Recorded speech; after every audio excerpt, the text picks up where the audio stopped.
नमस्ते जी, राम राम। मेथी की खेती करते हैं आप या कोई भी पत्तेदार खेती? सब्जियों की बात हो रही है तो पत्तेदार सब्जियों की खेती में जब भी आप बुआई करते हैं, आप सभी छिटकवा बुआई कर रहे होते हैं ज़्यादातर। ऐसे में क्या होता है, उस पौधे के बीज कहीं घने पड़ते हैं, कहीं दूरी में पड़ते हैं, उसकी गुड़ाई कभी नहीं होती है। उसको तोड़ने वाले लेबर को हमेशा ही जड़ से उखाड़ने वाला जो सिस्टम जहाँ पे चल रहा है, वहाँ पे पूरा घास फूस के साथ में आता है। जहाँ पे अकेला बैठना होता है, वहाँ पे घास फूस ना भी हो तो उसको छांटने में बहुत ज़्यादा टाइम लगता है। और दूसरा पार्ट क्या है कि ऐसे वीड की ग्रोथ या बाकी चीज़ें, कीड़े बीमारियाँ भी ज़्यादा रहती हैं। तो हम जो अगर लाइन में सोव करते हैं किसी भी चीज़ की बुआई बीजों की, उसमें क्या होता है कि ये सिस्टम में जड़ों को हवा मिल जाती है। आसानी से खड़े हुए होइंग से कभी भी कोई आदमी गुड़ाई कर सकता है।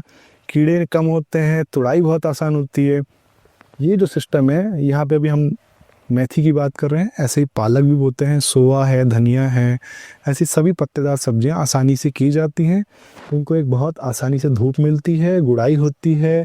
घास के लिए कोई भी केमिकल नहीं पड़ना पड़ता है, जो हमारी कॉस्ट को बचा ले जाता है। हम इस सिस्टम में क्या करते हैं, कटाई करते हैं। तो पत्ते जो हैं 35 से 40 दिन के बाद कटाई के लिए तैयार हो जाते हैं बुआई के बाद से। और 2 से 3 तोड़ाई करने के बाद से क्या होता है, जो ब्रांच निकलती है वो भी इसकी बीज वाली जो उपज आनी है उसको बढ़ा देती हैं।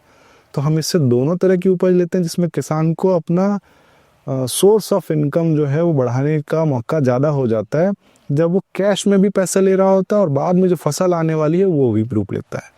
तो शहरों में ये सभी तरीके से मान्य है। मसाले के तौर पे भी मेथी ली जाती है, गाँव में भी खाते हैं सभी जगह में। और ख़ास तौर पे पत्तियां जो हैं जिस ग्राहक को मिलती हैं, बिल्कुल छटी हुई, बिल्कुल बिना कीड़े बीमारी के, बिना जो है घास फूस के, इसको आँख बंद करके काटा जा सकता हो, इसका दाम वो ज़्यादा देता है। आपको फ़ायदा है कि बार बार बीज नहीं लगाना पड़ता है। और गुड़ाई और बाकी समस्याएं जो है आसानी से ख़त्म की जा सकती हैं खेती की।